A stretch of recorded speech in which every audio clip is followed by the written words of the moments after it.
Olá, bom dia a todos, bom dia Rio Grande do Sul, 11 horas e 36 minutos. Hoje é sexta-feira, 15 de janeiro. Veja agora comigo os destaques de hoje. Não foi azar, foi imprudência.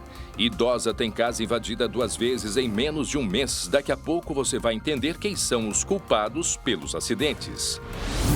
Em uma rua tranquila da capital, bandido surpreende motorista, mas desta vez não era só mais uma vítima de assalto indefesa. Já já os detalhes. A esperada vacina mais perto de nós. Saiba em detalhes como a Prefeitura da capital e o governo gaúcho estão organizando a vacinação. Quem serão os primeiros da lista? Noite de aperitivo para os gremistas, tem Palmeiras e Grêmio, mas hoje é pelo Brasileirão e nós vamos relembrar a última vez que a Libertadores teve uma final brasileira. O SBT Rio Grande, a sua companhia na hora do almoço já está no ar.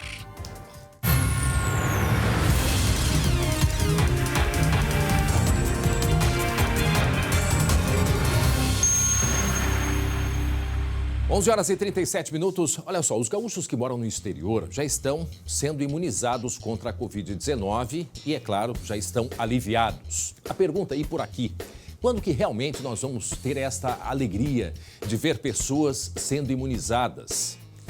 Preste atenção nesta reportagem especial para você.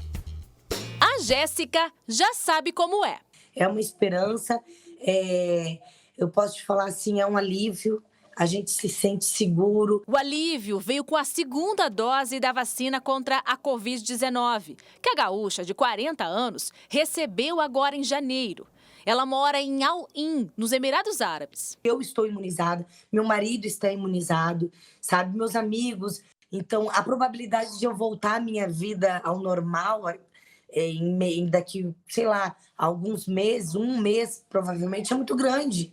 Por aqui já tem data e horário definidos. A vacinação que vai proteger a população brasileira contra a Covid-19 começa na próxima quarta-feira, dia 20 de janeiro, às 10 horas da manhã. A imunização ocorre de forma simultânea em todos os estados. A notícia veio pelo ministro da Saúde, Eduardo Pazuello, durante uma reunião virtual com os prefeitos na manhã desta quinta-feira. O secretário municipal da Saúde, Mauro Esparta, disse que nessa primeira leva, Porto Alegre vai receber um lote pequeno. Estamos trabalhando com a perspectiva de 14 mil doses, é pouco, e nós vamos avaliar os grupos de risco e as primeiras pessoas que deverão receber esta vacinação. Neste final de semana, a Agência Nacional de Vigilância Sanitária, a Anvisa, vai informar a decisão sobre a autorização para uso emergencial das vacinas de Oxford e a Coronavac. Segundo a Secretaria Estadual da Saúde, as doses devem chegar até terça-feira. O critério será o corte populacional, mas será de forma igualitária para todos os estados. Nós, no Rio Grande do Sul, estamos, então, apenas aguardando esta informação para também definirmos o nosso lançamento. Se for dia 20, estaremos dia 20 fazendo este ato aqui no Rio Grande do Sul. E no dia seguinte, já encaminhando para todas as nossas regionais de saúde para que isso chegue o mais rápido possível na ponta, para atender, aplicar a vacina para os grupos prioritários. É muito bom, assim, é uma sensação que eu gostaria de compartilhar com as pessoas que eu amo. Israel, um país que foi um dos primeiros a começar a vacinação, já se percebe, olhem esta informação, já se percebe a redução de hospitalizações devido ao início da vacina. Daqui a pouco nós vamos conversar ao vivo com o prefeito de Porto Alegre, Sebastião Melo, para ele explicar esse planejamento daqui para frente, se há algum plano B, já que são apenas 14 mil doses iniciais, se o governo aqui da municipal está com algum plano. Então, em seguida, a gente vai trazer essas informações com o prefeito de Porto Alegre, Sebastião Melo. Ao mesmo tempo, nós vamos trazer informações também de um momento muito dramático que vive o nosso querido estado do Amazonas. A cidade de Manaus é praticamente o único local onde há hospitais no Amazonas, é Manaus, centraliza tudo. Olhem só essas imagens de agora de manhã. Pacientes sendo transportados, aí uma carga de oxigênio chegando para os pacientes também lá de Manaus, mas os pacientes estão sendo transportados para outros estados. Pelo menos 230 pacientes estão sendo transferidos através de aviões agora de manhã para pelo menos 5 estados. E o Rio Grande do Sul, inclusive, o governador Eduardo Leite se colocou à disposição para que o Rio Grande do Sul receba pacientes lá do Amazonas. Então há um caos neste momento em Manaus, a gente vê a falta de oxigênio lá em Manaus e daqui a pouco nós vamos trazer e atualizar estas informações. É uma situação dramática. 11 horas 41 minutos, faltando 19 minutos para o meio-dia. Gente, vamos mudar de assunto? Olha só, está oficialmente aberto o nosso estúdio Mais Verão 2021. Claro, com todos os cuidados nesse momento de pandemia. A partir de hoje, até o dia 28 de fevereiro, vamos levar até você muita alegria, muita diversão e principalmente informação. Tudo, né, como eu disse, com os cuidados que a pandemia exige no momento. E vai ser, mais uma vez, direto da nossa casa, na Praça do Chimarrão, em Capão da Canoa. E adivinha se o nosso querido colega Glauco Paza não foi o primeiro a se candidatar e já está com um pezinho lá na areia da praia de Capão da Canoa? Bom dia, Glauco Paza. Bom dia, André. Bom dia a todos. Eu já te faço o convite aí. Bota aquela sunga, a máscara, logicamente, que é do protocolo, é obrigatório. Estamos na pandemia. E vem pra Capão, André. Olha só. Olha como tá o dia aqui no litoral norte gaúcho, na linda praia de Capão da Canoa. Vou te dizer que São Pedro fez um acordo, tá? Que o dia começou chovendo, aquele pessoal queria dar uma dormida até um pouco mais tarde, né? Tipo Glauco, assim. Aí depois veio esse sol maravilhoso, o dia tá lindo aqui em Capão da Canoa. E sempre lembrando que a gente está aqui, ó, com o patrocínio de O Boticário e apoio da Prefeitura Municipal de Capão da Canoa e da Corsan. Aliás, vai um recado aí muito importante da Corsan. Neste verão, o uso da água precisa ser ainda mais consciente e a Corsan já está trabalhando para fazer a sua parte no combate à estiagem. Mas a população precisa ajudar, a população tem que fazer a sua parte, André, porque afinal de contas a estiagem vai piorar pelas previsões aí. Não desperdice, evite de lavar carro, enfim, lavar aquela uso calçada que as pessoas né, gostam de fazer, né? Uso consciente, porque a água é um bem terminável, a gente não quer que isso aconteça. Bom, nós estamos aqui em Capão, vou te dizer que eu acordei às 5 da manhã, corri 25 quilômetros, às 8 eu acordei realmente, tá? Eu estou com a prefeita em exercício de Capão da Canoa, Juliana Martim. O prefeito, né, ele está de férias e tem um problema de saúde, está se recuperando, né? Mas a prefeita em exercício, a Juliana, está aqui para conversar com a gente sobre essa estrutura, esse clima maravilhoso que espera o veranista aqui em Capão. Bom dia para a senhora. O que o veranista pode esperar dessa temporada fora do usual, né, aqui em Capão? Bom dia, Glauco. Bom dia a todos. Então, graças a Deus nós estamos aqui, ainda que de forma um pouco diferente, um pouco mais limitada, mas nós estamos aqui para curtir o veraneio. E Capão da Canoa, ele quer receber da melhor forma possível todos os nossos veranistas. Então, ter o espaço do SBT aqui em rede, todo o Rio Grande possa saber o que está acontecendo na nossa praia, possa saber o que nós temos de melhor para oferecer.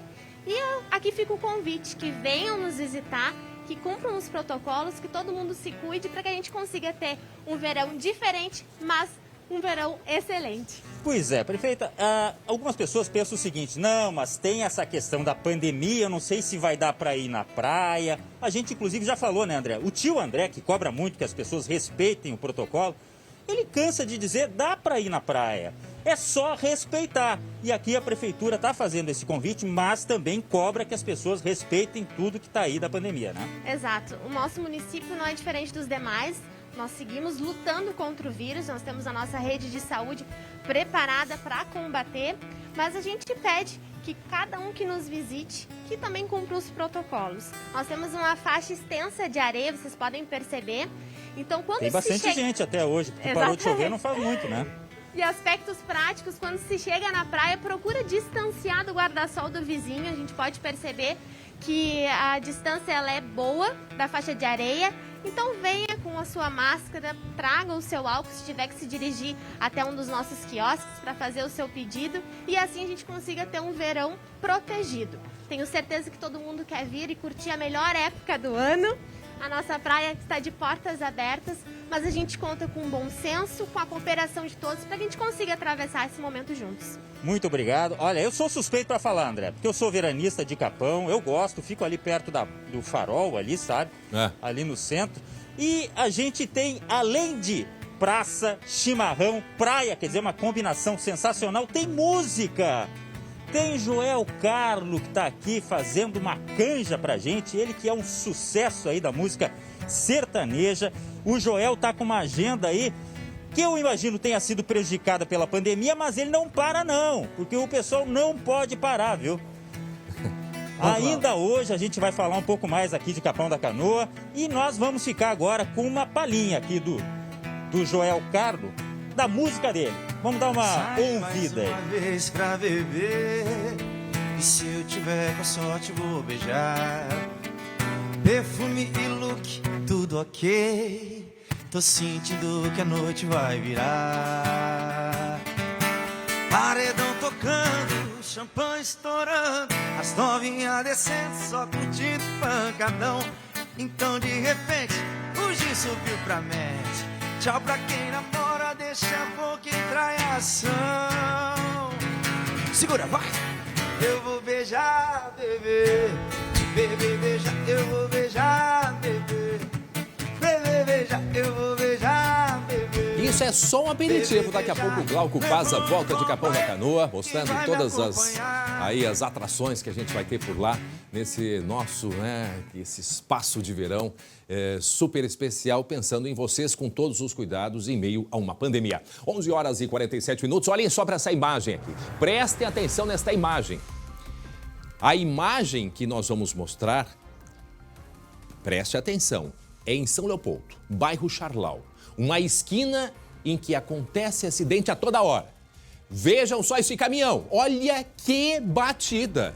E sempre na mesma casa. Em menos de um mês, este é o segundo acidente, grave acidente, que acontece no mesmo local. Daqui a pouco, o colega Lucas Abate, ele já está lá, ele está ao vivo lá e vai trazer informações, porque essa senhora não sabe mais o que fazer. E aí pediu ajuda à prefeitura, a prefeitura também disse que, olha, não posso fazer nada que os motoristas correm, não respeitam a sinalização. O Lucas já está nos ouvindo? Lucas Abate, oi Lucas, bom dia, mas o desespero dessa mulher, né? Tem que cuidar nessa esquina. Olha a situação, o estado da casa desta mulher, meu Deus do céu. Diga aí, Lucas. Bom dia, André. A gente está em frente à casa. Olha só como é que está a situação por causa de 2 acidentes em um curto espaço de tempo. Esses 2 que se tem flagrante, que se tem registro, mas os vizinhos dizem que é muito mais. E daqui a pouco a gente vai contar o que tem e o que está faltando nessa esquina aqui que registra tantas colisões. Tá certo. Obrigado, Lucas Abate. Volta em seguida, mostrando aí a situação lá de São Leopoldo. Essa mulher está desesperada, já pediu ajuda para a prefeitura, mas daqui a pouco a gente traz detalhes e informações. Atenção, nós vamos conversar agora ao vivo com o prefeito de Porto Alegre, Sebastião Melo, porque nós continuamos falando, principalmente nesse momento da vacina, porque nós estamos já sentindo a vacina mais perto de todos nós. Prefeito Sebastião Melo, o senhor me escuta bem, prefeito? Bom dia, seja bem-vindo mais uma vez aqui ao SBT, prefeito. André, te escuto alto e bom som, tá? Eu abraço, meu carinho a ti e os nossos telespectadores, tá? Receba também o nosso. Prefeito, junto comigo, meus colegas Lucas Abate, também a Gabi Lerina vai conversar com o senhor. Sabemos que o senhor tem muitas tarefas, então vamos agilizar aí as questões. A vacina chega a Porto Alegre, quando chega? Qual vai ser, não é, prefeito, quais as primeiras, né, categorias, classes? E se a prefeitura, eu lembro que o senhor falou na época da campanha, há um plano B, ou seja, são 14 mil doses que devem chegar ao Rio Grande do Sul na semana que vem, para Porto Alegre, perdão. Há um plano B da prefeitura para adquirir mais doses enquanto isso? Olha, ontem, André, participei com praticamente todos os prefeitos das capitais e muitos outros prefeitos com uma audiência por videoconferência com o ministro Pazuello, né? Ele anunciou que começa às 10 horas de quarta-feira e que estaria disponibilizando, num primeiro momento, 2 milhões de doses para o Brasil inteiro, um Brasil que tem 210 milhões de brasileiros e brasileiras. E eu fiz uma conta rápida aqui junto com o secretário da Saúde, também, né, o doutor Fernando, pela Vigilância Sanitária, e nós chegamos à conclusão que a nossa parte, se for proporcionalmente para o Rio Grande, dos 497 municípios, pela população, nós teremos direito a 14 mil doses. Tá? Bom, o nosso plano, evidentemente, que se eu for olhar as camadas mais vulneráveis, nós chegamos a mais de 400 mil. Então, dentro dos 400 mil, nós então temos que escolher 14 mil para vacinar. Eu disse ao secretário que eu nunca gosto de tomar decisões sozinhas, tá? Eu gosto que as decisões sejam coletivas, mas a minha opinião era que nós deveríamos, nesse primeiro momento, das 14 mil doses, aplicá-las naqueles que operam a saúde lá na ponta, tá? Depender da minha opinião, mas é apenas uma opinião, e que ele ficou de traçar esse roteiro. São quantos profissionais, prefeito? Nós temos muita gente, acho que chegamos aí 80 mil profissionais da área da saúde, talvez em torno disso, né? Mas nós temos que aplicar naqueles que estão lá na ponta, tá? Então, esse roteiro está sendo traçado e vai ser apresentado a você, tá? Mas aí tem uma segunda dose, uma segunda leva, que acho que é de 6 milhões, depois tem uma terceira leva que é de 22 milhões. Bom, pelo o plano que ele apresentou, se não houver nenhuma modificação, em abril teria 80 milhões de doses no Brasil. Bom, 80 milhões de doses no Brasil, se ela for distribuída, né, proporcionalmente pelos estados, nós teríamos direito aqui em Porto Alegre de 500 e pouco mil doses. Se é 2 doses para cada cidadão, né, nós teríamos vacinado, então, 280 mil porto-alegrenses. Então, a nossa conversa tem sido semanal com o governador Eduardo, com a secretária Anitta, e eu converso mais com os prefeitos da região metropolitana, mas sempre o prefeito também da FAMURS está nessas conversas. Sim. Eu não descarto essa possibilidade. Do consórcio? Eu não descarto essa possibilidade. Agora, o ministro Pazuello diz, olha, não há vacina disponível, o governo federal quer comprar, e só tem condições se nós tivermos alta produtividade do Brasil. Então, aquela fala dele, eu li ela como se fosse, olha, eu vou potencializar o que o Butantan está fazendo e vou distribuir vacina pelo Brasil afora. Para mim, vacina não tem ideologia nela, como, aliás, não tem ideologia em nada, né? Tem que resolver o problema. Então, vacina, seja de onde ela vier, ela sendo testada, ela tem que ser aplicada. Agora, hoje não há uma rotina para a prefeitura comprar, para estados comprar, porque uma vacina para entrar no Brasil, ela depende, inclusive, do carimbo da Anvisa. Então, eu acho que esse resto de mês, eu acho que ele vai ser decisivo para a gente acertar aqui esses detalhes dessa pergunta tua. Dar um passo adiante de comprar vacina, não. Mas o ministro também disse, na sua audiência conosco, de que está incentivando muito o setor privado a comprar vacina. E houve uma discussão por parte do ministro e também pelo presidente da Frente Nacional, prefeito Donizete, uma opinião, dizendo, olha, eu acho que os municípios, na sua esmagadora maioria, não têm dinheiro para comprar vacina. Então, não seria justo que alguns municípios que têm mais dinheiro comprem e que aqueles outros não comprem. Então, houve uma discussão muito forte nesse sentido de solidariedade, não? Prefeito, depois eu tenho uma outra questão para o senhor. A Gabi, minha colega, vai perguntar, a Gabi Lerina. Prefeito, boa tarde para o senhor. Prefeito, estamos acompanhando, né, ansiosos, e o importante, eu acho que isso é a intenção de todo mundo, é que essa campanha de vacinação comece logo. Pelo que o senhor está trazendo para a gente, essa expectativa aí de cerca de 14 mil doses para Porto Alegre neste primeiro momento. O senhor disse que a preferência devem ser os profissionais da saúde. Então, pode ser que neste exato momento, na semana que vem, se isso tudo se confirmar, se a Anvisa liberar o uso emergencial dessas 2 vacinas, se as vacinas realmente chegarem aqui em tempo hábil na próxima semana e a campanha de vacinação começar na quarta-feira, o senhor acredita que pode ser que se vacinem neste momento apenas os profissionais de saúde e deixar os idosos para uma segunda leva? Queria entender mais sobre isso. Gabi, primeiro, o ministro disse que estaria chegando nos estados brasileiros na segunda-feira a vacina, para que tenha um tempo de preparação, porque são os governos estaduais que vão distribuir aquilo que vem do governo federal. Então, a rotina é essa, tá? Na quarta-feira, estarem nas regionais da saúde. Bom, eu não posso te dar uma palavra final, porque eu dei uma opinião ontem ao secretário da Saúde e ele ficou de construir e trazer para mim até segunda-feira aquilo que ele consensualizou na secretaria. Mas eu acho razoável que desses 14 mil, eles fossem sim para aqueles que estão lá na UTI trabalhando com Covid. Eu acho que isso é uma questão de justeza, tá? Agora, porque não tem vacina para todo mundo. Não tem nesse momento. E prefeito, outra questão para a gente encerrar, né? Sabemos que o senhor tem compromissos, mas muito polêmica a questão do kit Covid oferecido pela Prefeitura. A Prefeitura mantém essa posição de oferecer os medicamentos, prefeito? Eu respeito a palavra kit Covid, mas eu não concordo com ela. Nós estamos disponibilizando remédios que já tinham na rede e os que não tinham na rede, acho que eu pedi para o governo federal. Hoje, muita gente da classe média vai ao médico e está fazendo tratamento precoce porque pode comprar o remédio. Uhum. Eu não estou recomendando que as pessoas usem tratamento precoce, nem um pouquinho. O meu papel como prefeito é disponibilizar os remédios. Se o paciente e o médico se entenderem de que esse é o melhor caminho para o tratamento, não é o prefeito que vai opinar sobre isso. Certo.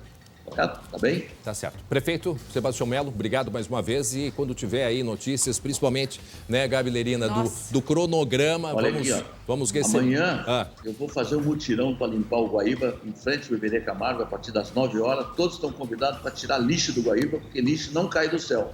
Para mostrar que a população também tem que ajudar a não sujar a cidade, não? Tá aí, então a partir das 9. Ontem o senhor já tirou plaquinha aí de propaganda dos postes, né? Que eu fiquei, e hoje tirei um pouco mais também. Hoje tirou um pouco mais também. O senhor foi para a Zona Sul também hoje, né, prefeito? Fui lá tratar sobre a questão da água, que está muito grave, e nós vamos melhorar o abastecimento da cidade num tempo médio, porque para amanhã não tem como fazer isso, mas nos próximos meses vai melhorar, não? Tá certo. Obrigado, prefeito Sebastião Melo. Importante, né, Gabi, que também o prefeito se preocupe com a limpeza, porque é um exemplo que dá a todos para que tenham mais cuidado com a nossa querida e bonita cidade de Porto Alegre. Mas a gente quer a vacina, né, André? Mas estamos ali de olho, né? Olha só, você vai ver daqui a pouco. Olha a casa desta senhora em São Leopoldo. Essa casa já foi, em menos de um mês, invadida 2 vezes em 2 graves acidentes, incluindo o caminhão nas 2 vezes. Agora, o que vem acontecendo com os motoristas? Meu colega Jeremias Werneck, que já está aqui no estúdio para daqui a pouco falar de esporte. Desatenção? Falta sinalização? O que é que está acontecendo? E o prejuízo dessa senhora? Quem é que vai arcar? Porque já destruíram parte da casa pelo menos 2 vezes. Pelo menos 2 vezes. Qual é a solução? Botar um quebra-molas? A Prefeitura de São Leopoldo quer botar quebra-molas no local? Daqui a pouco a gente vai trazer detalhes e informações, porque o Lucas Abate está lá, nesse momento, naquela residência e vai conversar ao vivo com a gente. Muito bem, agora 11h58, faltando 2 minutos para o meio-dia, a gente vai para um intervalo com as imagens ao vivo do nosso Estúdio Mais Verão SBT 2021, direto de Capão da Canoa, trilha sonora do músico sertanejo Joel Carlo. Então, sobe o som aí, galera, e a gente volta daqui a pouquinho, é rápido o intervalo. Pra esquecer uma paixão, abre o litro, enche o copo, bebe sem moderação. 3 passos pra esquecer uma paixão, abre o litro, enche o copo, bebe sem moderação. Muito bem, já estamos de volta com o SBT Rio Grande, 12h02. Atenção para esta imagem. Uma casa em São Leopoldo virou praticamente, um paradouro do desastre no bairro Charlau. É que depois de dois acidentes, gente, em menos de um mês, os carros foram parar quase que na sala da casa. Destruíram boa parte ali do muro da entrada. E olha o risco, o perigo para essas pessoas, moradores, as pessoas que estão ali na região. O colega Lucas Abate está lá, exatamente nessa residência, e vai conversar com a proprietária da casa, né, que já teve aí um prejuízo enorme, pelo menos está com saúde, nenhum acidente grave, né, que tenha ferido as pessoas aí da região. Lucas, conta pra gente o que acontece neste cruzamento de São Leopoldo, Lucas Abate.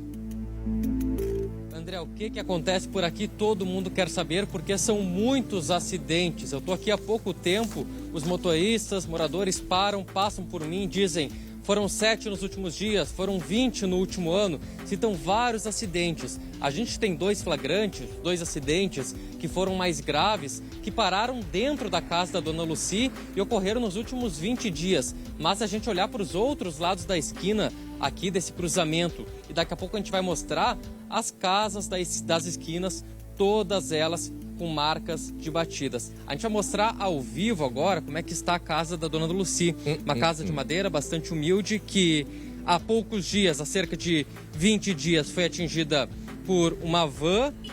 E agora, nessa última quinta-feira, foi atingida também por um caminhão depois de um acidente, depois de uma colisão nesse cruzamento, que daqui a pouquinho também a gente vai mostrar como é que está a sinalização por aqui. Mas antes, vamos conversar com a dona Lucy, proprietária da casa. Dona Lucy, por sorte a senhora não estava em casa nas duas vezes, mas é um grande susto encontrar a residência assim. Graças a Deus, em nenhum dos dois eu estava, porque eu sou cuidadora da minha mãe e de 2 vozinhos. E daí eu estava lá no primeiro, quando eu cheguei em casa, estava todo mundo da vila me chamando e eu não sabia. Aí a van estava quase dentro da minha casa. Daí fez 15 dias agora, ontem eu voltei, fui trabalhar de novo. Não fazia 45 minutos que eu estava lá trocando e dando medicamento de um vozinho que está com AVC. Daí chegou a minha vizinha, dona dos prédios ali do mercado, me buscando que tinha entrado um caminhão dentro da minha casa. Quase dentro da minha casa, né? Destruiu o outro lado. A gente vê que a sua varanda ali está destruída. E segundo os vizinhos, é onde a senhora costuma sentar, tomar um chimarrão. Sim. Se a senhora estivesse em casa, provavelmente teria sido atingida pelos carros. Sim, teria sido. André, repara só o drama da dona Lucy aqui, agora... menos de 20 dias convivendo com isso. Fora, André, o medo, tá com prejuízo e tá com medo de permanecer dentro da própria casa, porque acha que a qualquer momento um carro pode invadir a residência. Agora, qual é a velocidade permitida nessa rua aí? É no meio da cidade, isso é um bairro, né, Lucas? André, até eu estou observando aqui, não tem placas de velocidade, mas a gente vai mostrar como é que é aqui. É um cruzamento, tá? São 2 vias com mão dupla nessas 2 vias. E essa rua aqui onde a gente está falando agora é a via que tem a placa de pare. Portanto, a outra é a via preferencial.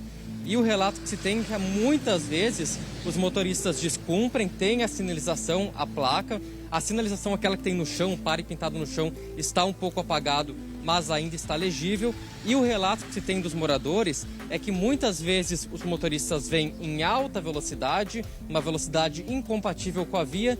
Quando se deparam com a placa de pare, não conseguem frear e acabam passando direto por esse cruzamento. Um morador aqui, André, conversei agora há pouco, disse 4 acidentes em 7 dias. Mas esse é o negócio, esses são os acidentes mais graves que invadiram a casa, né, dessa senhora lá de São Leopoldo. Agora, prestem atenção, o primeiro acidente foi com essa van. Isso faz menos de um mês, ó. E agora, no dia 14 de janeiro, que foi ontem, este caminhão com aquela caminhonete, exatamente no mesmo local.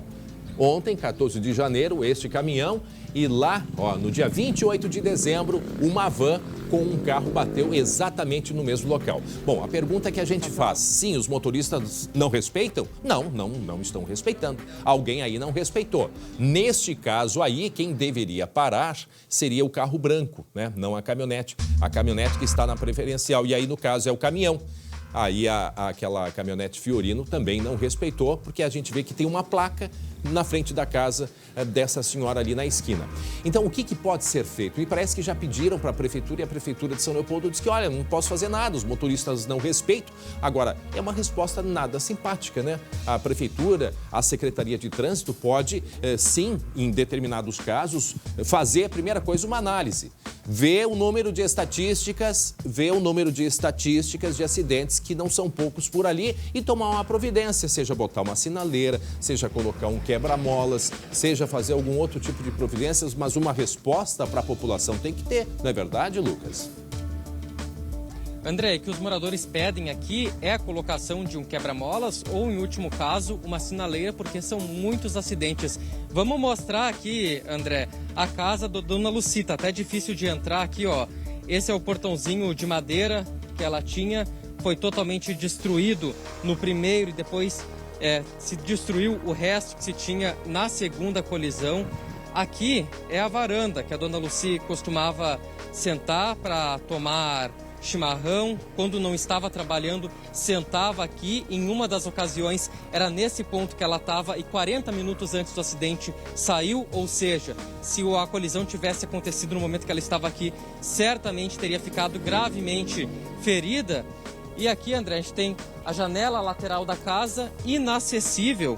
E a gente vai mostrar, ó, tem tanto entulho, André, que até a gente acaba se ficando preso por aqui. Tem alguns pregos soltos, tem que tomar bastante cuidado para andar. A dona Lucy não pode nem entrar em casa, porque aqui está o telhado, o restante, o que sobrou do telhado da varanda dela. E aqui seria a porta de acesso, André. Primeiro, não dá para acessar porque está bloqueado. E segundo, tem o risco também de desabamento a qualquer momento. Até vou perguntar aqui rapidamente para a dona Lucy como é que ela está fazendo agora. Como é que a senhora está fazendo nesses dias que não consegue entrar em casa? Eu tenho uma outra casa ali no sul, que era do meu filho, que eu perdi. Daí, no dia que deu esse acidente, o meu genro arrancou a janela para mim poder entrar, porque eu trancava aquela casa por dentro. E daí, o meu genro arrancou a veneziana, eu entrei, daí agora estou entrando e saindo pela casa dos fundos. A senhora está entrando pela janela, então? Não. Eu entrei o primeiro dia pela janela. E agora eu tenho acesso à casa dos fundos que eu tenho, que era do meu filho. Ô, Lucas, que eu perdi. E a prefeitura, Oi, André. O que a prefeitura disse para ela? Eles procuraram, os moradores procuraram a prefeitura? O que pode ser feito aí no local? Olha, André, a nossa equipe procurou a prefeitura, que disse que a sinalização está conforme as regras do Conselho Nacional de Trânsito e que não pode se responsabilizar pela imprudência dos motoristas que circulam pelo local. Mas agora, André, as imagens que o Paulo Garavelo está mostrando agora, olha só, a esquina oposta ao lado da casa da dona Lucy, portão amassado, danificado, outro acidente. A gente vai mostrar um pouco mais à direita o que os moradores, o dono desse terreno fez. Colocou alguns blocos de concreto porque também estava cansado dos prejuízos. A casa do outro lado não tem danos agora, mas, segundo os moradores, já foi atingida. Imagina. Então não é uma situação isolada, não foi uma situação atípica que aconteceu por coincidência 2 vezes na casa da dona Lucy. Tem acontecido em todos os lados desse cruzamento, André. Lucas, para quem está chegando agora, 12h e 10 minutos, esse é um cruzamento em São Leopoldo, onde a gente percebe pelas imagens, é um cruzamento muito perigoso. O motorista, infelizmente, não respeita. Uma velocidade, me parece, só de olhar acima do normal, mas mesmo que fosse, a violência ela é muito grande da batida. Há um problema nessa esquina. Em menos de um mês, 2 graves acidentes. A imagem não mostra aqui, Lucas, mas quando a gente percebe a imagem sem cortes, eu acho que foi no primeiro acidente, um senhor com cadeira de rodas estava cruzando a rua. Quer dizer, por muito pouco que ele não foi atropelado. Então a gente pede, implora a sensibilidade do prefeito de São Leopoldo, Ari Vanazzi, que tome alguma providência. Essa e outras esquinas com problemas, mas essa daí, em um mês, já esses 2 gravíssimos acidentes, sem falar nos outros menores. E aí o prejuízo dessa senhora, porque quem deveria arcar com o prejuízo seriam os motoristas. E parece que a situação não é bem essa também, não é, Lucas? Como é que está sendo o prejuízo da senhora? Alguém já arcou com isso? Não. O primeiro, os do carro não têm condições. Ela veio me fazer uma proposta que tudo que ela tinha para me ajudar era um limite de um cartão de R$1.000. Eu disse para ela, isso não adianta nem para pagar a mão de obra, porque eles não têm... Eles moram numa área de reciclagem de lixo, não são daqui. E o carro não estava no nome dela. Olha aí a dificuldade. O dono do carro mora em Gravataí. E por aí vai. O rapaz da van entrou em contato com ele para cobrar o prejuízo e disse que esse senhor estava muito mal. Não sei, ela dorme aonde, Lucas? Já não faleceu, né? Está dormindo onde? O da van disse que não ia arcar com nada, porque o seguro, ele não foi culpado.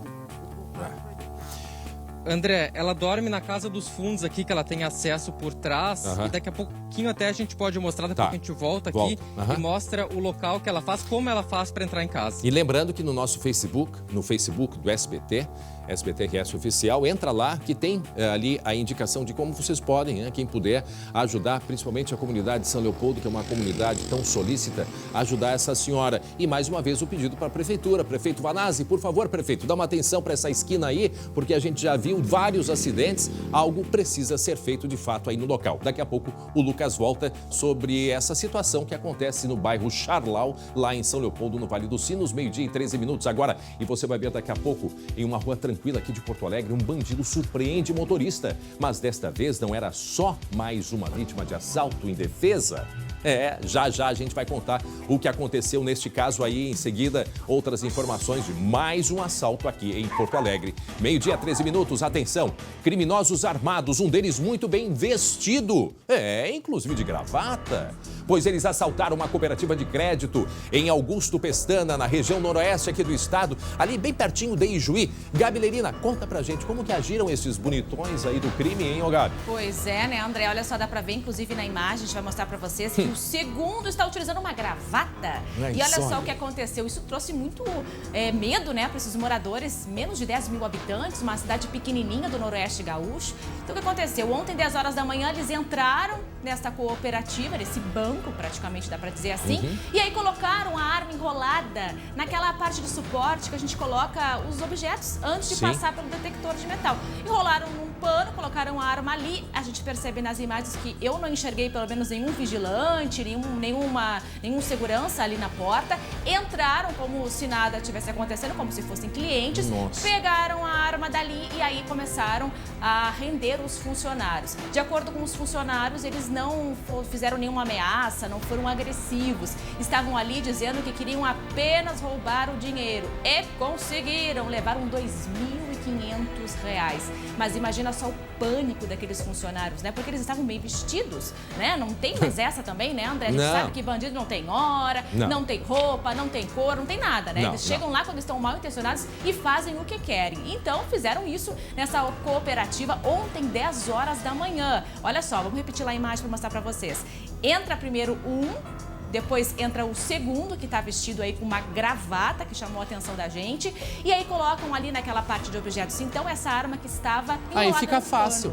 E aí vão lá, pegam a arma e saem atacando e roubando o dinheiro de dentro da cooperativa. Claro que isso trouxe bastante pânico, virou assunto da cidade, né, André? Afinal de contas, como eu disse, uma cidade pequenininha. Não se falou em outra coisa a não ser nesse assalto aí que aconteceu ontem pela manhã nessa cooperativa. Agora, a gente realmente não enxerga, porque normalmente a segurança está bem próxima. Eu não vi, me chamou a atenção. Bem próxima ali do local onde se deixa os objetos e verificando, né? Geralmente eles ajudam até a pegar, né, André? Quando chega num banco, em algum local, eles ajudam a pegar os objetos, né? Mesmo que ele estivesse ali escondido, né, o segurança atrás de um pilar, se alguém coloca um objeto envolto com um tecido, pode parar aí, né? Então já chama atenção, porque ali é para tu botar chave, né? E telefone. Chave e telefone. Quer dizer, aquele objeto ali escondido, imediatamente, né, deveria ter sido... Não sabemos se ele está, de repente ele estava ali mais para o lado, não sei, mas ele conseguiu entrar e entrou dessa maneira. Devido ao detector de metais, que certamente estava funcionando, deixou ali no local das chaves e conseguiu entrar e agir tranquilamente nesse assalto, como disse a Gabi, lá em Augusto Pestana, pertinho de Ijuí. Até já, Gabi, 12:17 agora, atenção para esta imagem aqui. Olha só, tem de tudo, né? Tem grito, tem tiro e até uma carroça no meio do fogo cruzado. Esta cena aconteceu aqui em Porto Alegre. Um motorista rendeu o assaltante. Foi na tarde de quarta-feira. Lucas Abate tem outras informações do que aconteceu. Narra pra gente, Lucas. André, esse caso aconteceu no bairro Jardim São Pedro, em Porto Alegre. O homem estava esperando dentro do carro quando foi rendido pelo assaltante, que desceu desse Fiesta vermelho que passa na rua. Esse criminoso já desceu com a arma na mão e mandou a vítima sair do carro.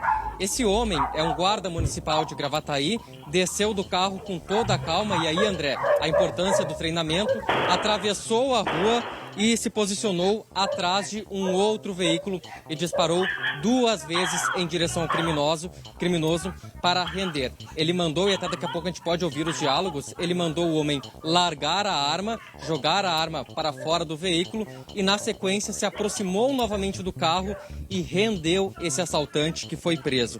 Criminoso que tem 20 anos e já diversos antecedentes criminais. André, repara ao longo das imagens que tem uma carroça que está passando na rua. Bem no momento, o carroceiro se depara com aquilo, o cavalo vai um pouco para trás E a alternativa dele é desviar, né, subir por cima da calçada para sair do fogo cruzado em que estava acontecendo assim essa confusão, né? Um confronto entre um guarda municipal e também esse assaltante. A gente percebe aí, inclusive, vamos escutar em detalhes o que foi dito. Escutem aí, escutem. Olha aí. Aí a chegada deles nesse carro vermelho do criminoso que desce do carro.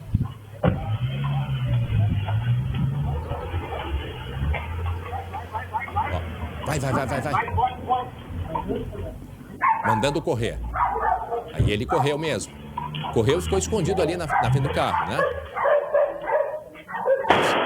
E aí ele se posiciona. Claro que é preparado para isso. Mandando atirar a arma.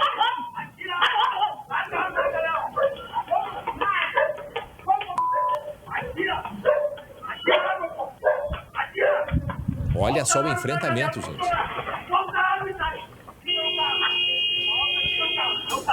E ali a carroça.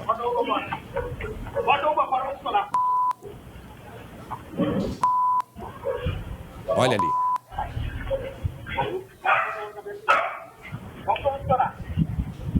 O momento da rendição. Gente, para quem está chegando agora, meio-dia 19 minutos, aí ó, o momento da chegada do carro vermelho, desce o assaltante e o motorista não dá cobertura pelo visto, ó, foi embora. E aí ele achou que ia ser moleza assaltar esse carro, não contava que ali dentro era uma pessoa especializada, né? Era uma pessoa especializada. Aí ele saiu correndo e vejam só, ele se posiciona atrás daquele outro carro estacionado, né? Aí a carroça chegando, em meio a tudo isso, ao tiro, olha só, o carroceiro ali parou, começou a entender o que estava acontecendo, deu uma marcha ré ali no cavalo. Aí ele vai pela calçada, eu acho que ele ainda não estava percebendo toda a confusão, né? Não estava percebendo, aí ele vai pela calçada e poderia estar no meio ali da troca de tiros. Ele vai pela calçada porque facilita, não tem o paralelepípedo, mas ele para logo atrás, quer ver que ele vai parar ali? Ó, ele rendendo, mandando render ali, o guarda se aproximando do carro e agora o carroceiro para. Eu acho que o carroceiro ainda não tinha percebido a real situação de tudo que acontecia. E ele ficou parado lá do outro lado, quer dizer, é assustador. Para quem está chegando agora, Lucas Abate, 12h20. Conta pra gente o que aconteceu em Porto Alegre essa semana, Lucas.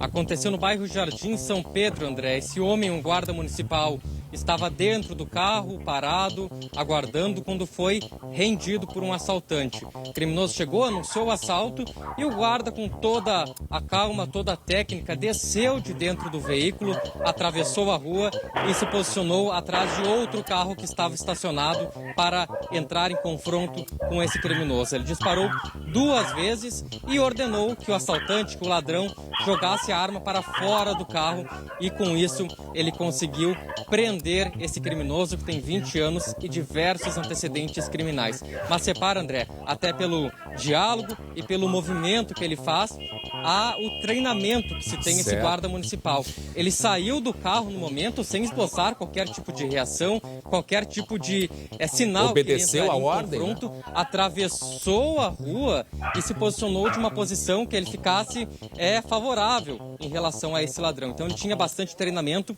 e só teve sucesso porque, claro, tinha toda a técnica, toda a perícia para conseguir fazer essa abordagem. Mesmo assim, Gabilerina, preste atenção à dificuldade desse policial, porque primeiro ele tinha que estar atento se alguém deste carro vermelho estava dando algum apoio. Já começa a primeira situação.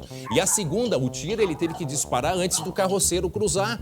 Exato. Né? E também observar para acertar bem o carro dele, no caso, né? Porque estava distante dali. Agora também outras coisas que chamaram a atenção nessa cena. Primeiro, a calma do carroceiro, né? Ele deu ali uma marcha ré com o cavalo, observou, foi para a calçada. Cavalo bem domado. Para poder fugir ali, né? De uma possível troca de tiros. Mas me chamou atenção também, André, a agilidade desses bandidos. Eles pararam ali numa sequência de segundos, pararam o carro, desceu o cara correndo já já para atacar essa vítima, né? Esse guarda municipal que estava dentro do veículo dele. Muito rápidos, né, André? Sabe que tem um ditado que diz, muito antigo, mas muito verdadeiro, a ocasião faz o ladrão. E nos dias de hoje, cada vez mais isso se confirma, né? Não dá para ficar dentro de carro, né?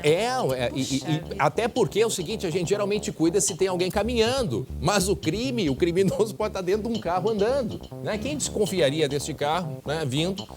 Então a gente vai virar uma loucura se for assim, de achar que tem um criminoso, né, dentro de cada carro que passa pela gente. Mas a situação ela é essa, a gente tem que ter um cuidado redobrado. E aí vejam, de fato, a agilidade, ele percebeu o carro, por isso se escondeu ali, deu esses 2 tiros, acreditamos que seja contra o próprio carro, né, Gabi? Sim. Para sinalizar ao assaltante de que ele estava armado e antes da carroça atravessar, porque aí estava colocando em risco aí a vida, né, tanto do carroceiro como do cavalo. O próprio bandido, né, que está dentro do carro da vítima, demora ainda para tomar uma atitude, né? Ainda a gente não ouve barulho de ter ligado o carro e já sair correndo, já sair em velocidade como costuma acontecer. Ele demorou para tomar uma atitude e foi nesse meio tempo que pode ser que o carro municipal conseguiu. E pode ser que o carro, já por ser guarda municipal, teve esse cuidado, que tem um porta-corrente no carro, vai saber, que em caso de ser assaltado,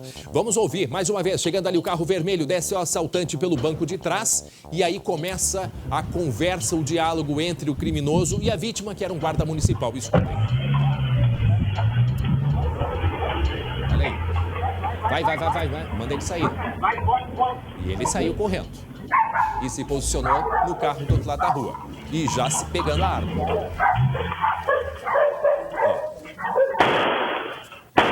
Mas o carro chega a movimentar ali, ó.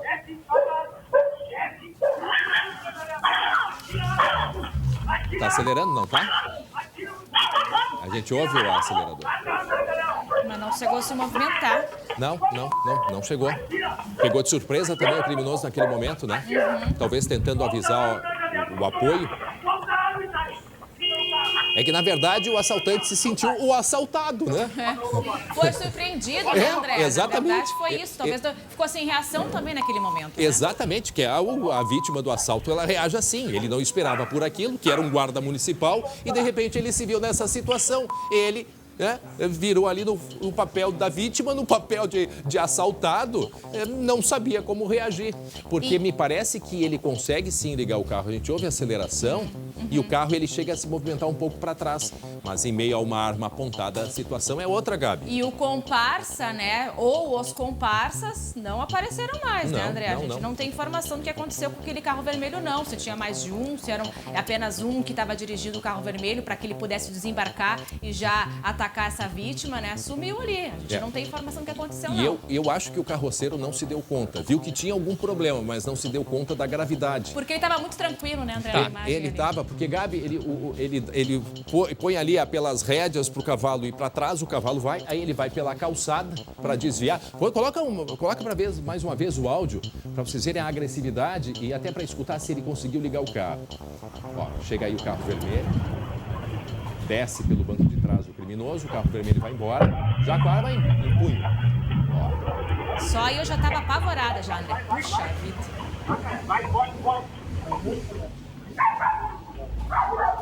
Agora, dá a impressão que tinha outra pessoa junto. Não dá a impressão aqui no banco do carona que tinha outra pessoa junto? Dentro do carro branco, tu diz, da vítima? Tem algo se movimenta ali. É que o vidro parece escuro, não dá para ter muita certeza se o vidro é mais escuro do que o normal, André. Mas aparece, algo se movimenta ali no banco do carona. Dá pra gente ver alguma movimentação. Ou algum animal de estimação, alguma coisa, mas que há essa movimentação. E aí, portanto, repetindo, isso aconteceu em Porto Alegre. Aí, ó, o cavalo indo pela calçada e o momento que o guarda municipal, então, vítima, consegue render o criminoso. Tá aí a imagem. Muito bem treinado, né? Muito bem. Por isso a gente sempre orienta, né? E a polícia orienta. Reaja apenas se, de fato, você tiver um preparo para isso. Neste caso, tinha preparo um guarda municipal. Meio-dia, 27 minutos. Agora, atenção, nós vamos falar do colapso na saúde em Manaus.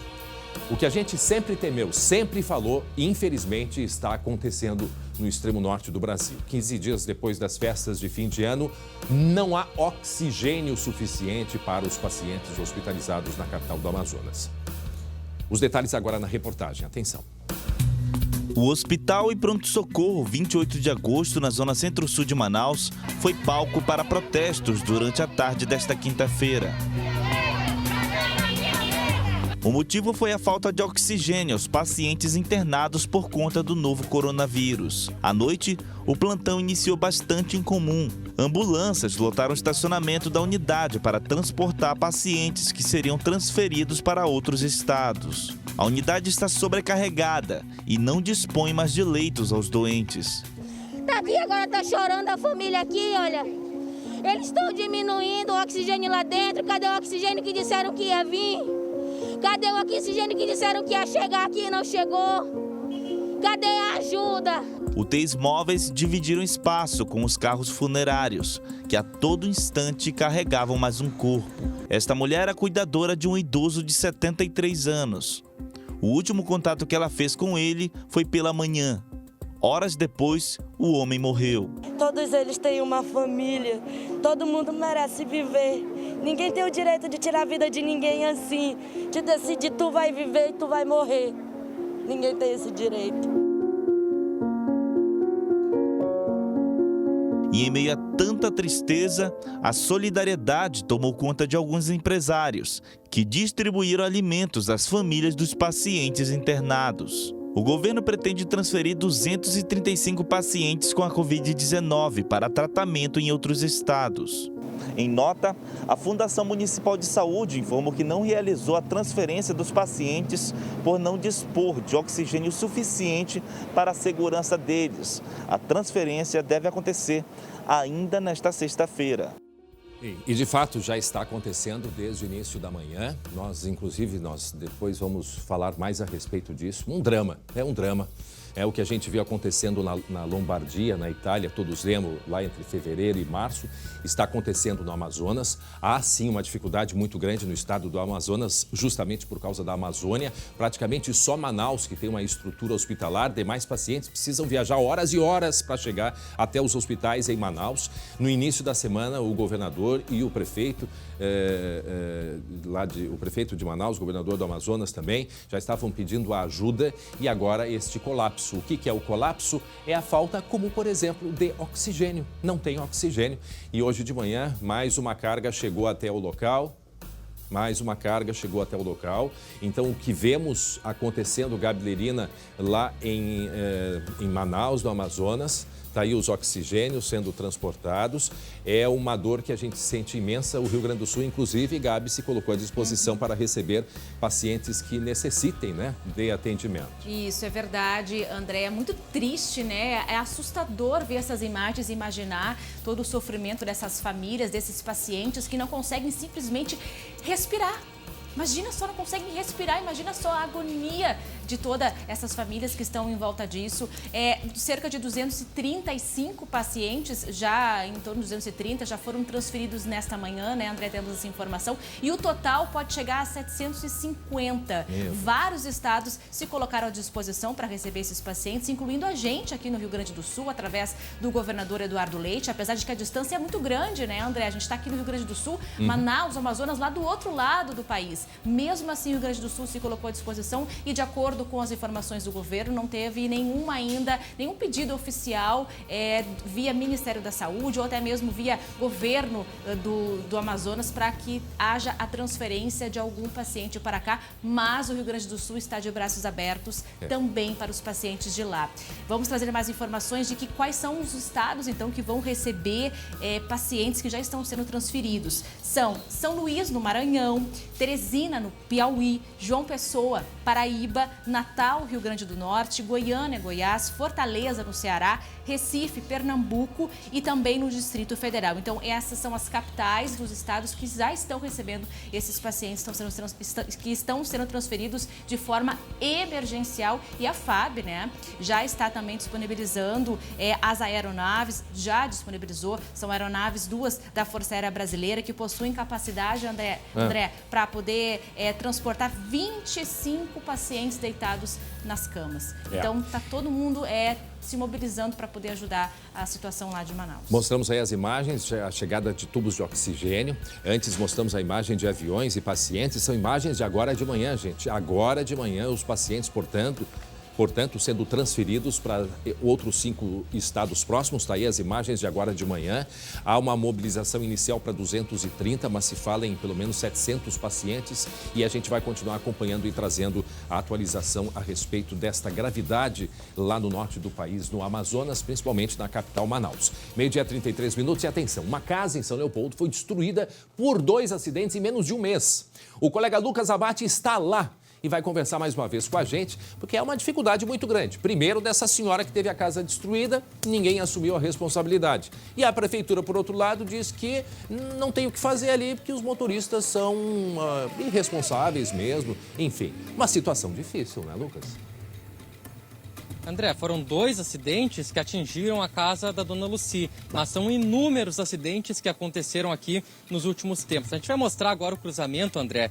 Quem está nessa rua que a gente fala agora tem a sinalização. A sinalização do chão, o pare, está um pouco apagado, mas de qualquer forma, se tem essa outra placa, sinalização vertical, como é chamada, com a sinalização de pare. E o que a gente pode observar nas imagens dos acidentes, e daqui a pouco a gente vai mostrar também outros 2 acidentes que aconteceram recentemente nesse mesmo trecho, os motoristas que circulam por essa via, muitas vezes em velocidade incompatível, acabam passando pela placa de pare e são atingidos pelos carros que vêm pela outra rua, que é preferencial, André. A gente mostrou, eu já nem sei quando foi, mas nós mostramos há um tempo atrás aquela sequência de acidentes lá em Morro Reuter, da entrada para Santa Maria do Herval, ali na BR-116, passando 2 irmãos. A solução... Lembram era uma descida que quem chegava até a BR-116 era uma descida e muita gente muito caminhão perdia o freio e invadia uma casa, um posto de gasolina, pois ali colocaram um quebra-molas, né? Colocaram um quebra-molas lá, eu me refiro, BR-116, Morro Reuter. Quer dizer, será que a solução aí não seria, né, botar um quebra-molas? Sabemos que a legislação orienta que apenas em hospitais e escolas, mas há as exceções, porque essa rua... A prefeitura diz, está sinalizada, a gente não tem como dirigir o carro pelo motorista, mais ou menos isso que a prefeitura quis dizer. Mas é uma sinalização que, mesmo assim, está sendo insuficiente, né? Colocando em risco a vida de tantas pessoas. Não é verdade, Lucas? Então, quer dizer, algo precisa ser feito, certamente o prefeito Vanazzi vai tomar alguma providência sim. André, o tempo que a gente está aqui, agora passou mais um motorista pedindo sinaleira. Prova do que a gente está presenciando aqui nessa 1 hora e estamos nesse cruzamento do bairro Charlau. Sabe André, que eu fico que passa reclama da mesma situação. Sabe que eu fico feliz, Lucas, ao mesmo tempo, de ver que nós, o SBT, as nossas equipes estão no interior, né? Aqui no Vale dos Sinos, no bairro Charlau, em São Leopoldo. Isso para a comunidade, gostaríamos de estar em todos os espaços possíveis. Dentro do possível nós fazemos isso, mas que bom a gente prestar esse serviço para esta comunidade tão querida de todos nós. Afinal, São Leopoldo é o berço da imigração alemã, não é verdade? Uma cidade muito querida, muito histórica e que a população precisa de atenção e cuidado. Se não está sendo suficiente a sinalização, algo a mais precisa ser feito e o competente prefeito Ari Vanazzi certamente vai tomar uma providência, Lucas. André, os motoristas passam por aqui, param, pedem para a gente, por favor, falem, peçam quebra-molas. Qual é o problema que algumas pessoas me relataram por aqui? Essa rua antes era de paralelepípedo. Quando eles colocaram o asfalto, os carros começaram a abusar da velocidade e aí sim o número de acidentes explodiu, diversos foram registrados. Olha só, chegando pra gente agora, atenção, outras imagens aí desse cruzamento, coloca aí na tela pra gente ver que não foram só esses 2, olha ali um atropelamento no cruzamento. Ali, bem na parte do meio da tela em cima é onde o Lucas Abate está nesse momento. Vejam só ali o carro e foi pegar a esquerda, né, e a preferencial era daquela moça que estava de moto. A preferencial era dela e esse carro cinza, né, atropelou. Essa é mais uma imagem que chega desse cruzamento perigoso que fica no bairro Charlau, em São Leopoldo, no Vale dos Sinos. Isso foi agora dia 8 de janeiro. No dia do Natal, 24 de dezembro, outra batida, olha só, no lado oposto à casa dessa senhora que nós estamos mostrando, né? O acidente também com um carro que invadiu ali uma cerca. Então vejam só, né? As imagens mostram tudo, que pelo menos se tem essas imagens para a gente mostrar como é uma esquina perigosa e que algo precisa ser feito. Olha ali outro cruzamento, olha ali, ó. Olha ali a batida. Né? E se tem uma pessoa na calçada nesse momento, hein, Lucas? Ali passa uma senhora, né, de bicicleta e ali logo atrás a outra é atropelada. Tem um momento desses acidentes que tem uma pessoa de cadeira de rodas e quase que é atropelada também. Lucas. André, poderia estar a dona Lucy na varanda de casa, como ela costumava, como essas crianças que estão aqui na rua também poderiam estar passando no momento desse acidente. Então, além do prejuízo, tem ainda o grave risco. André, a gente está mostrando a casa da dona Lucy, como é que ficou a partir da sequência dos dois acidentes. A gente mostrou, aqui era a varanda dela, caiu, está completamente destruída. A porta de entrada, a porta da frente que ela entrava em casa, está bloqueada. Olha o sofá ali, ó. E também porque está inclinada. O sofá, André, tem ali a casa do cachorro também, por pouco não foi atingida, a casa do Leleco. Também está ali entre os entulhos. E aí, como é que a dona Lucy está fazendo para entrar em casa, André? Está tendo que fazer uma volta por trás e a gente vai acompanhar ela agora, enquanto a gente vai conversando, para mostrar o que ela fazia. Antes ela entrava aqui pela frente, onde está bloqueado, e agora, André, a gente vai mostrar aqui o caminho que ela tem que percorrer. Ela tem que vir por trás da casa, ela tem um acesso por uma casa onde antes morava o filho dela. Então a gente vai mostrando aqui, o Paulo Garavelo está seguindo a dona Lucy. Olha, André, ela entra pela casa dos fundos e a partir da casa dos fundos ela abriu um outro acesso para entrar na casa que teve a porta da frente bloqueada. Então, uma dificuldade. E essa senhora não tem condições, imensa, né, não tem condições de reformar a casa, e os que provocaram o acidente, os motoristas também estão, né, não estão aí assumindo essa responsabilidade. Enquanto isso, a casa dela fica assim. Agora, será que um quebra-molas não resolveria o problema? Ou mesmo uma sinaleira? Lá em Morro Reuter, que eu falei há pouco, na descida de Santa Maria do Herval, vamos botar aí na tela, lembram daquela série de acidentes que acontecia ali? O caminhão descendo, atravessa a BR-116, quase que bate nas pessoas, Gabi, e invade o pátio de uma casa, pois aí resolveram colocando um quebra-molas, Gabi. Tem que ser a educação dos motoristas através da sinalização mesmo, né, André? Talvez um quebra-molas ali vai forçar que os motoristas diminuam a velocidade e passem dessa forma tão rápida ali a ponto de causar um acidente. Mas eu queria pedir pro Lucas, acho que ele está me ouvindo também, para que ele converse mais um pouco com a dona Lucy, e eu queria entender como é que ela vai consertar a casa dela. A gente sabe, tu acabaste de dizer, né, André, de que a situação ela não tem essa condição de consertar. Quanto vai custar consertar essa casa? Como é que ela vai fazer a partir de agora? Vamos perguntar para ela então, dona Lucy, a senhora é cuidadora de idosos, é uma senhora bastante humilde também. Como é que a senhora pretende agora consertar a casa, pelo menos arrumar ali a frente para conseguir voltar a acessar a tua casa da maneira normal? Eu não tenho condições, eu preciso de ajuda, porque eu sou aposentada e desses idosos é a minha mãe e 2 primos meus idosos. Quando eu perdi o meu filho, a minha mãe ganhou crise emocional, foi parar no hospital. Daí o médico disse que ela não poderia ficar mais sozinha, eu era diarista. Daí eu larguei todas as minhas diárias para cuidar da minha mãe. Só que esses 2 vô moram com ela. E eu assumi eles também. E agora tem um que está com AVC, um bebê recém-nascido que depende de mim para tudo. Lucas. Que nem agora eu vim para cá, eu tive que arrumar um rapaz para ficar lá com ele, porque ele não pode ficar sozinho. Bom, Lucas, lá no nosso... Ele está com bolsa. Diz para dona Lucy que, se Deus quiser, vai ter ajuda das pessoas. A gente já está na nossa página lá, todos os contatos que as pessoas podem fazer para ajudar a reconstruir essa casa, já que os motoristas, né, que provocaram esses acidentes aí, os que têm responsabilidade, se isentaram do pagamento. E a Prefeitura aguardamos uma posição, né, para que diminua o número de acidentes aí no local. E agora, 12:42, eu tenho um recado para vocês. É um recado dos nossos amigos da Solução Financeira. Preste atenção.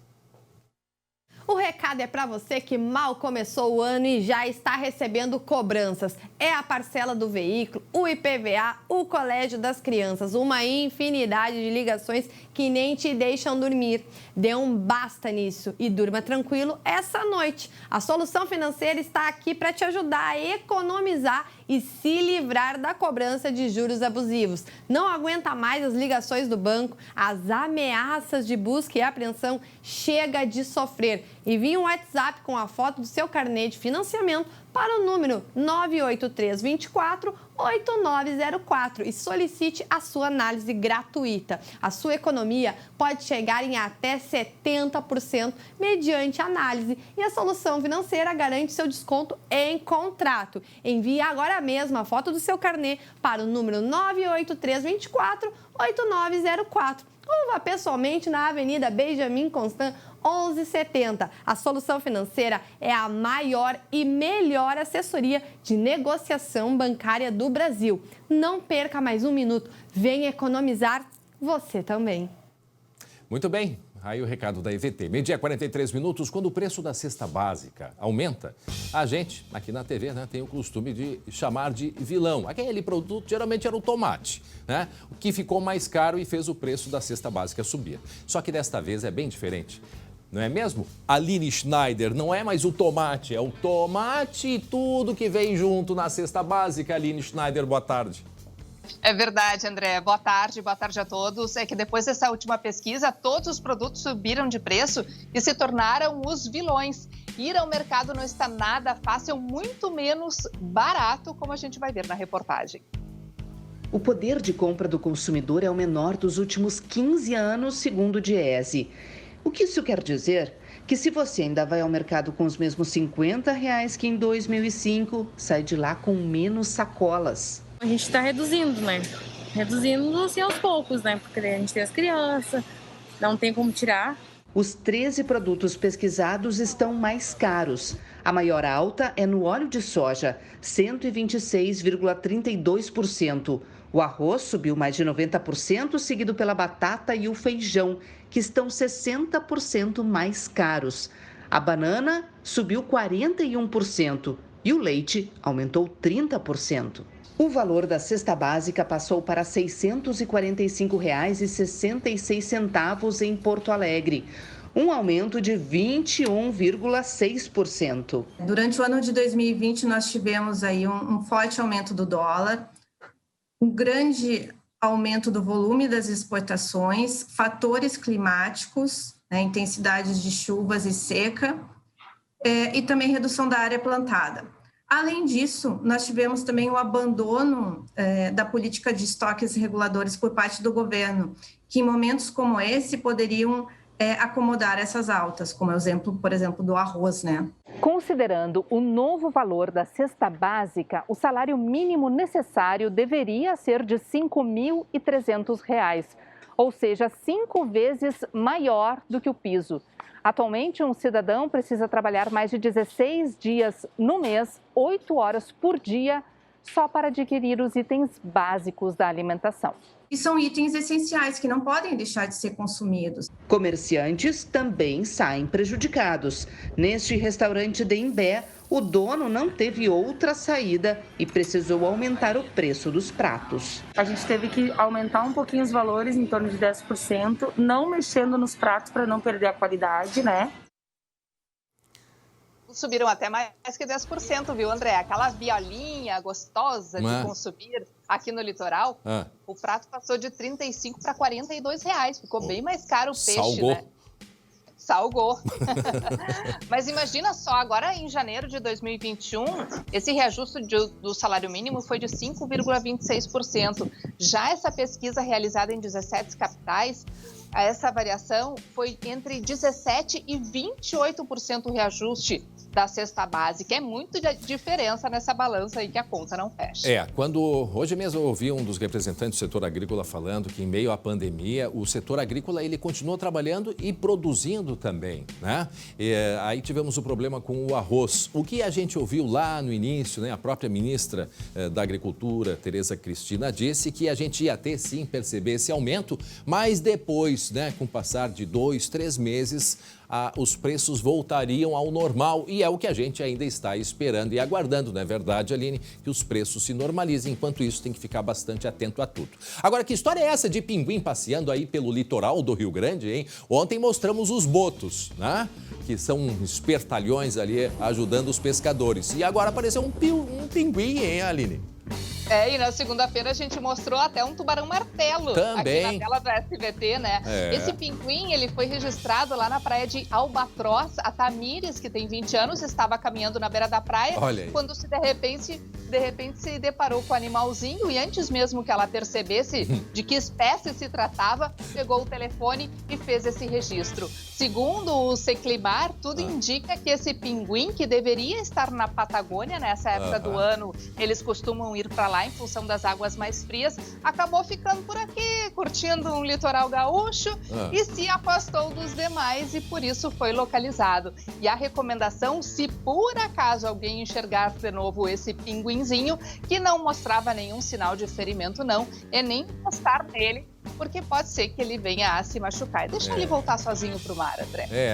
Ele se perdeu, mas vai se encontrar. Olha a elegância, né? O pinguim, ele tem uma elegância, viu que a pose que ele fez ali pra fotografia e sempre que local, olha ali, ó, a pose dele, entendeu? Mas assim, ó, peito pra frente, parece todo elegante. galã que nem o André Hart.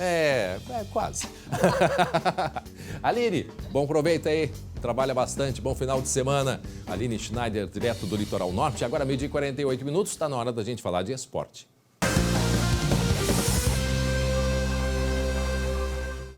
Hoje é dia de Campeonato Brasileiro para o Grêmio. É verdade, como se diz, sextou, não é, com o Brasileirão. E temos um aperitivo para gremistas e palmeirenses, não é mesmo? Vem pra cá, Jeremias Werneck. André, tudo bem? Um abraço. Tudo bem? Todo mundo tá em casa com a gente. André, sexta-feira, mas tem jogo, viu? Tem jogo. Tem jogo, porque o Palmeiras jogou na terça, então o jogo é hoje, em São Paulo. O jogo é hoje em São Paulo e o jogo é às 9h30 da noite. E, André, sabe aquela história assim de... É um petisco, sabe? Uma provinha. Um aperitivo. É da final da Copa do Brasil. Olha a matéria aí. Um bom aperitivo tem seu valor, né? Nesta sexta-feira a gente vai degustar daquilo que vai acontecer na decisão da Copa do Brasil. Palmeiras e Grêmio, pelo Brasileirão. Baita chance para ter uma provinha do que vem pela frente. É sempre bom ver o adversário jogar, né? A gente aprende e cada dia mais a gente vê de que forma o treinador trabalha a sua equipe. E você vai entendendo da maneira que o adversário joga e vai procurando trabalhar em cima para neutralizar principalmente as principais jogadas que o Palmeiras tem. Grêmio e Palmeiras. 2 ingredientes, mas o cardápio é completo, viu? Depois do aperitivo, vem o prato principal, que é o jogo de ida da decisão da Copa do Brasil, onde dá para encaminhar o título. A sobremesa? A sobremesa tá aqui, ó, na segunda partida da decisão, junto com a taça de campeão. É de dar água na boca, né? Até o técnico dele sabe. A mim, o que mais me interessa enquanto treinador é quem possa assistir, possa ver um grande espetáculo, possa sentir as emoções que, por exemplo, nós demos no último jogo, porque o futebol, se é magnífico, é por essa emoção que nos traz, que nos dá o sal e a pimenta à nossa paixão pelo futebol. O gostinho da final também tem cara de mata-mata. Gremistas e palmeirenses duelam por um lugar entre os primeiros do Brasileirão. Ou seria um bom pedaço dessa refeição em forma de pontos corridos? Se vai ser uma prévia ou não da final da Copa do Brasil, não sei, mas que vai ser um jogo onde os dois times vão tentar ganhar e conseguir os 3 pontos, isso eu estou seguro. Prepare o coração e o paladar, porque o petisco da final já chegou. Então tá, o petisco... Sexta-feira, né? Sexta-feira é uma boa, um pedido, um petisquinho, né, André? Mas é noite ainda, né? Lá em São Paulo, tá chovendo lá em Guarulhos. O Jeromel continua fora, mas o Maicon tá de volta. O Maicon e o Luiz Fernando. O Luiz Fernando teve Covid-19, tá liberado. E o Maicon, depois de muito tempo, tá à disposição do Renato. Deve começar no banco, mas esse é um aperitivo enorme para a final da Copa do Brasil. Vamos falar do Inter, André, porque o Inter joga no domingo contra o Fortaleza, aqui em Porto Alegre. E se vencer o Fortaleza, o Inter vai chegar a 6 vitórias seguidas. E isso não acontece, André Hart, desde 2006. 2006 com o Abel Braga. E naquele ano, o 6º jogo foi um Grenal no Olímpico, tá? Tá aqui, ó, a sequência de vitórias em 2006. Terminou lá no Olímpico, ó. Um gol do Yarley e o goleiro do Grêmio era o Marcelo Groi, tá? Então, ó, esse jogo contra o Fortaleza é muito importante, porque se o Inter ganhar esse jogo, André, o Inter ganha do Fortaleza, chega a 6 vitórias, encosta no São Paulo. E quarta-feira que vem tem Inter e São Paulo. Só isso. Mônica, me diz aí, a gente vai pra onde agora? O que eu falo? Manda.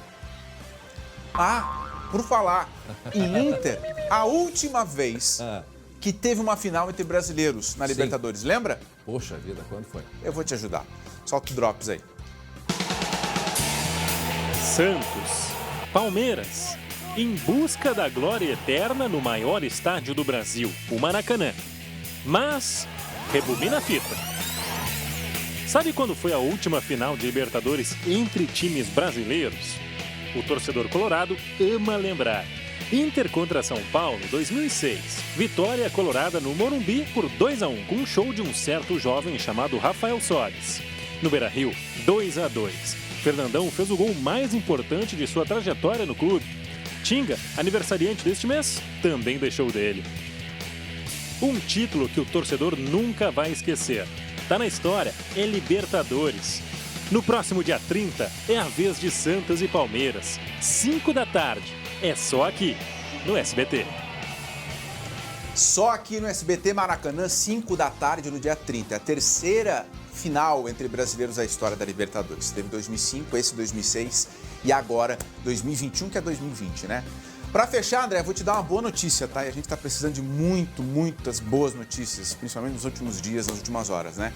O Inter colocou à disposição do governo do estado o Gigantinho para ajudar como estrutura na vacinação contra a Covid-19. Tem uma reunião acontecendo agora, no final da manhã, início da tarde, entre o Inter e o governo do estado para definir como é que a estrutura do Gigantinho pode ser utilizada. Mas eu entendo que é uma excelente mensagem do Inter para a comunidade. Tem muita gente até que não está dando bola para vacina, né? É verdade. Então, de repente, o Inter se engajando pode chegar essa mensagem a mais pessoas, tá? É importante esse espaço aí, né? Se oferecer, mesmo com toda a dificuldade que se tenha, mas é importante oferecer. Boa vontade. As coisas não estão muito organizadas ainda, mas a boa vontade é um grande início. Um abraço, né? Tempos de longe, pandemia, é de assim, longe. te cuida. E te cuida, porque agora eu preciso servir um café. Tô indo. Isso, vai pra lá. Eu vou trazer uma mesa de café que a gente preparou, inclusive um cafezinho, olha só, quentinho, porque agora é o momento da gente falar da Biscoito Zezé, a querida Biscoito Zezé.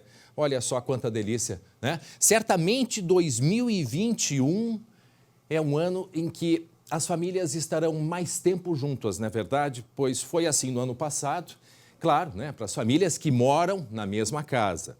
Mas um hábito voltou a ser rotina, o café da manhã, né? Todos juntos. Deixa eu chegar mais para cá um pouquinho, ó. Assim tá melhor. A minha dica para vocês, colocarem à mesa as delícias dos biscoitos Zezé. Estou sentindo o cheirinho do cafezinho, olha só. Prontinho, ficou prontinho há pouco. Querem um cafezinho? Eu sirvo um cafezinho para vocês, um cafezinho em família. Coloca as delícias da Biscoito Zezé, cada vez com mais promoções. A Zezé produz há mais de 50 anos e valoriza demais o convívio em família. Que tal um pão de mel feito com mel mesmo e cobertura de chocolate? Um café com leite, conversas e o carinho da Biscoito Zezé na sua mesa. Da família Zezé para as nossas famílias. Ah, André, mas eu não posso tomar café porque a pessoa que eu gosto, o familiar, em meio à pandemia, a gente está separado. Não tem problema, pega o telefone, eu vou ligar nesse momento, eu vou ligar para uma pessoa muito especial que é minha irmã. Eu tenho 4 irmãs, vou ligar para a Thaís. Vou convidar ela para tomar um cafezinho comigo, Thaís. Será que ela vai atender? Hein? Será que a minha irmã vai atender? Oi, Thaís, quer tomar um cafezinho comigo? Oi. Quer tomar um café comigo? Eu acabei de passar. Então, vamos tomar um cafezinho junto. Já que a gente não pode estar junto fisicamente, é pelas redes sociais. Então, aproveita o final de semana, né? E vá num supermercado, faz a sua compra, né? E olha só, cafezinho, já coloquei aqui. Thaís, vou te colocar aqui do ladinho, do meu lado, que eu vou servir mais um pouco de café aqui, com os biscoitos Zezé, tomando um cafezinho e também misturando chimia, né? Nata, para quem gosta. Aproveite os biscoitos Zezé e todas as variedades e deixe seu café em família mais especial. Biscoito Zezé, carinho que vem de família. Beijo pro Mano. Tchau. Muito bem, que legal. Gente, olha só. Vamos pra praia? Vamos pra praia? Afinal de contas, está lá o nosso, né, mais charmoso local, que é o nosso estúdio da praia, nosso estúdio Mais Verão SBT 2021. Direto de Capão da Canoa, com a trilha sonora do músico sertanejo Joel Carlos. Escuta aí. Afinal, nosso olhar sempre nos dizia é real. Um só sentimento, uma só sintonia. Vai na página 3, por favor. Pega aí o seu lápis de cor e segura a palavra que a gente se encaixa. Muito bem. Essa aí, portanto, lá direto, né? Lá do litoral. Daqui a pouco o Glauco Paza vai trazer pra gente as informações direto do litoral. Agora nós temos um assunto muito sério. A gente vem falando desde o início do SBT Rio Grande, né, que enquanto a vacina não chega, Manaus, a capital do Amazonas, vive um drama. Os hospitais estão lotados, falta de leitos e até oxigênio. Uma realidade que ninguém gostaria de estar vivendo. Está aí o momento da chegada de mais oxigênio lá para Manaus. A gente vai entrar em contato agora com a Júlia Guerra, que é aqui do Rio Grande do Sul.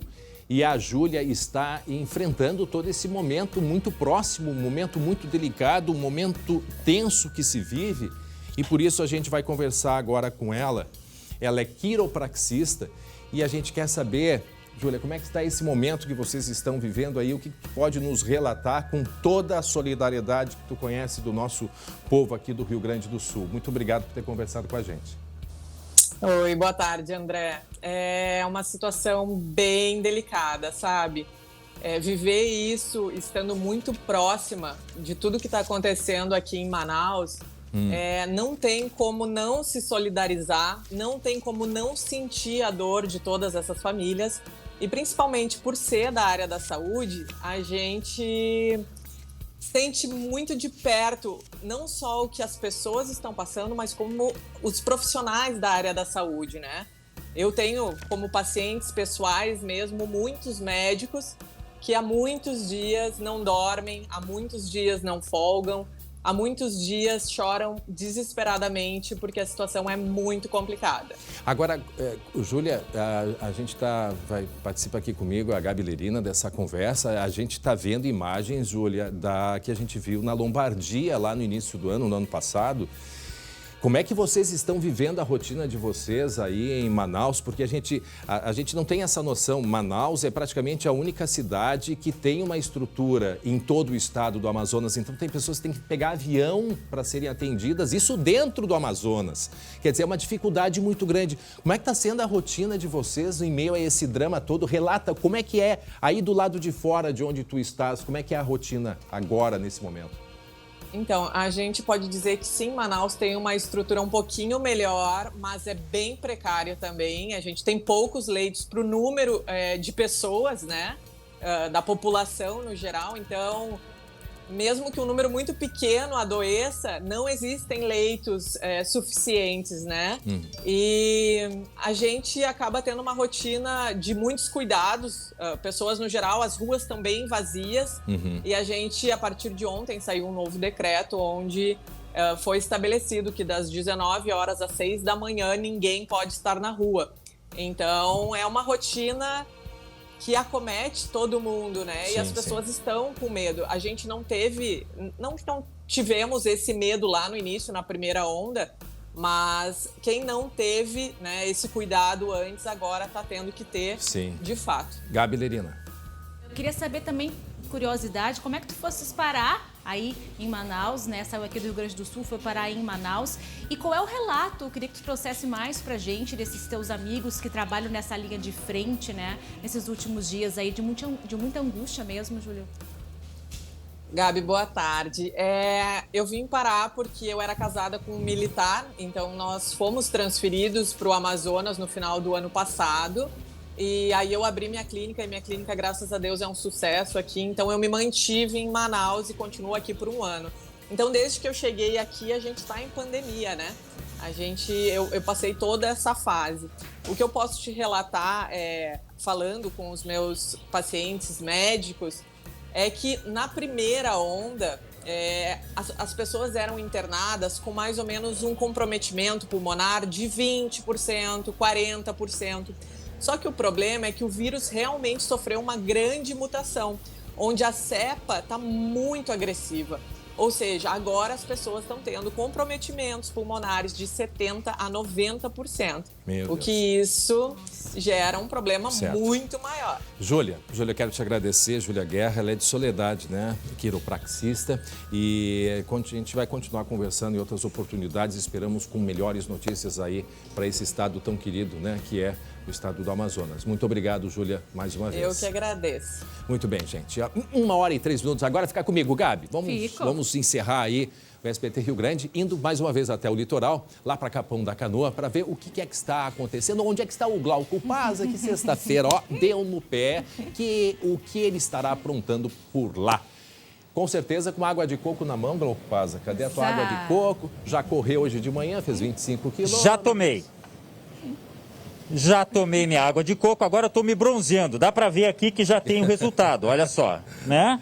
Protetor tô bonito, solar. É ou não é? Sim. Estúdio Mais Verão do SBT fica até dia 28 de fevereiro. Muita informação aqui da praia de Capão da Canoa. E André, eu quero aproveitar para conversar com o secretário de Turismo, Indústria e Comércio de Capão da Canoa, o Itamar Trombeta, para saber dele.